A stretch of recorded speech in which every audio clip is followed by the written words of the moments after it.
Have you ever felt like you're drowning in a crowd while everyone else seems to be having a good time? Why do some people feel an overwhelming discomfort in the busiest places, while others feel energized? Is it a weakness or a special feature of your brain? What if, instead of being a flaw, this sensitivity was an evolutionary advantage that most people wouldn't even understand? Stay with us and discover why you're not broken. You're just wired differently. The feeling of being different in a crowd is something many of us have experienced. Maybe you walked into a packed mall, and instead of feeling good, the saturation of stimuli started to press on your chest. The fluorescent lights seem to pierce your eyes, voices blend into an incessant noise, and strangers brush past you as if you were invisible. Meanwhile, everyone else seems to be going about their lives, laughing and chatting, as if nothing were happening. Why do some people feel like the crowd is drowning them, while others thrive in it? The answer lies in how our brains process information. While people with a more average brain filter stimuli efficiently, highly sensitive people like you absorb everything. Every conversation, every glance, every fragment of energy. It all gets recorded in your mind, as if you're living in a 4K movie with surround sound. And even though everyone else moves as if nothing is happening, your brain can't stop registering every detail, which causes an overwhelming sense of overload. What happens when such a sensitive brain faces such a noisy environment? Most people filter out annoying sounds, but you, on the other hand, don't just hear them. You experience them. The hustle and bustle, the forced laughter, the distant murmur of a meaningless conversation. All of that becomes constant pressure in your mind. It's like trying to drink from a fire hose while everyone else is drinking from a straw. This is the brain of a highly sensitive person. It's not that you're weaker or stranger. You're simply processing the world in a more intense, deeper way.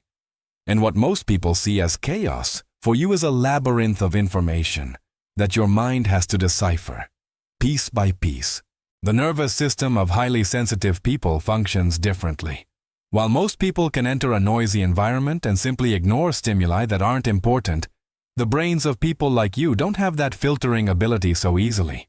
Your brain doesn't just pick up sounds and images, it processes them deeply, absorbing every tiny detail. Psychologists call this a highly sensitive nervous system. This condition makes people more aware of their surroundings, but at a much deeper level than most. If someone in the crowd laughs or moves quickly, your brain captures it all, as if you're watching a movie in slow motion, analyzing every movement, every word, every facial expression. But this isn't just a matter of being more perceptive. In reality, this sensitivity is something much deeper. A highly sensitive person's brain is working harder. It's processing information at a much deeper level, which can be both an advantage and a disadvantage. For example, it has been shown that highly sensitive people process sensory data 30% deeper than average people. This type of processing is not easy or fast, and it can leave you mentally exhausted after spending just a few minutes in a bustling environment. This mental exhaustion isn't laziness or a lack of strength. It's simply that your brain is working overtime while everyone else is on autopilot. It's like you're running a marathon while everyone else is strolling through the park. For a sensitive person, every noise, every conversation, every piece of information becomes a kind of background noise that must be processed, and that consumes a great deal of mental energy.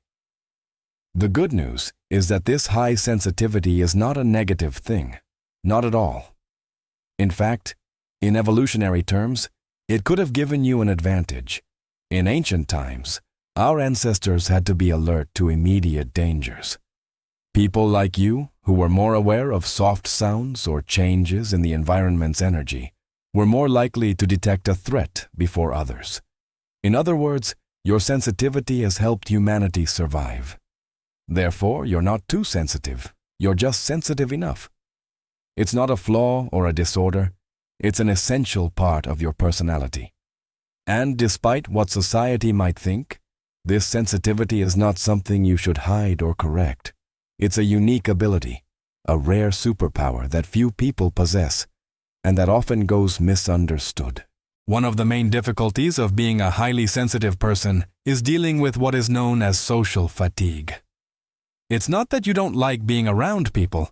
It's that the process of interacting in social settings can be emotionally exhausting.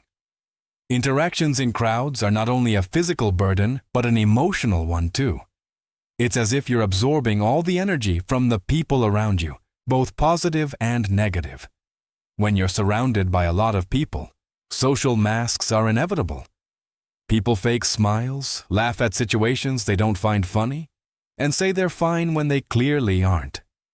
And for you, as a highly sensitive person, it's almost impossible to ignore those tiny micro-expressions, those subtle nuances in voice or behavior that say much more than words. What exhausts sensitive people most isn't being with others, but the falseness in interactions. These are the interactions that drain energy invisibly. Small gestures and forced smiles are like a heavy cloud surrounding you, and being so perceptive, you feel it much more intensely than others. It's not the number of people that wears you out, but the lack of authenticity in those encounters.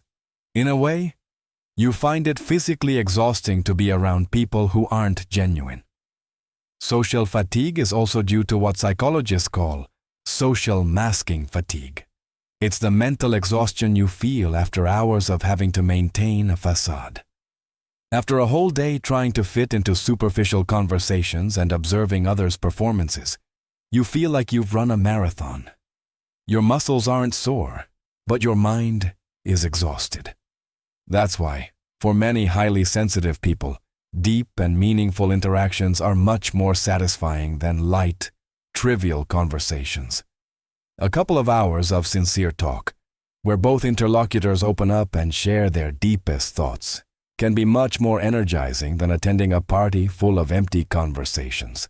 This type of interaction is not only more nourishing for your soul, but also for your brain, which feels less overloaded. Furthermore, this social fatigue can lead to involuntary social isolation. Many sensitive people feel more comfortable avoiding environments that drain them, preferring solitary activities where they can recharge their batteries. It's not that they reject human company. It's simply that they prefer the peace of solitude over the sensory overload of crowds. Highly sensitive people are often misunderstood as antisocial or introverted. However, this label doesn't reflect the true reason why they prefer to spend time alone or in small circles. The reality is that these individuals are socially selective. It's not that they don't enjoy the company of others, but rather they seek deeper, more authentic relationships, far from the superficial interactions that seem to be the norm in today's society. Being socially selective is not a weakness. On the contrary, it's an act of emotional wisdom. Highly sensitive people value quality over quantity. While many people feel obligated to attend every social event, be part of every conversation, or fit into any group, sensitive people prefer to get to know a few individuals they are truly interested in. For them, it's not about having a large number of friends, but about having genuine and meaningful connections. You may have noticed that you find it difficult to maintain energy during a large social event. This might be because, deep down, you're not interested in simply hanging out with many people. You need authentic conversations. Conversations that go beyond empty greetings or trivial gossip. The mere act of being surrounded by people who don't share your interests or values can be emotionally exhausting. This exhaustion doesn't come from the interaction itself, but from the lack of depth in those interactions. Instead of attending a party full of strangers or maintaining multiple superficial relationships, you prefer to spend time with a small group of close friends who truly understand you. For you, authentic encounters hold much more value than noisy parties or meaningless social interactions. In fact, you feel more refreshed and satisfied after a deep one-on-one conversation than after several hours of socializing in large crowds. This selective approach to relationships also implies an ability to perceive the emotions of others at a much deeper level. You're not interested in wasting time with people who aren't authentic or who don't open up emotionally. Your brain can pick up on others' fake energies, which leads you to avoid environments or people who aren't genuine. Sometimes it might seem like you're isolating yourself from the world, but what you're actually doing is protecting your emotional and mental peace. Instead of forcing yourself to fit into a mold that doesn't suit you, being selective with social relationships allows you to choose who you share your energy with. This act of caring for your emotional well-being isn't antisocial, but wise and necessary to maintain a healthy balance between social life and self-care. The brain of highly sensitive people not only processes information differently, but also has a distinct brain chemistry that plays a key role in how they experience the world. Dopamine, the neurotransmitter responsible for reward sensations, is vital to understanding this difference. In extroverts, dopamine is easily released during social interactions, giving them a sense of energy and well-being when surrounded by people. For them, being in a crowd is not only pleasant, but they feel alive and stimulated by the social environment. However, the brain of sensitive people responds differently. Instead of releasing dopamine, it feels overloaded by constant stimulation, as this type of interaction generates an excess of information. A sensitive person's brain gets stressed when faced with a bustling or stimulating environment. It doesn't feel revitalized. On the contrary, it experiences what could be described as a kind of emotional exhaustion. This is because, instead of seeking stimuli, sensitive people's brains need rest to process what they have already absorbed.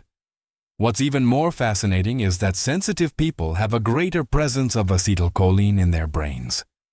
This is a chemical associated with deep reflection, analytical thinking, and calm. While extroverts thrive on social interaction, the sensitive brain thrives on moments of quietness and solitude.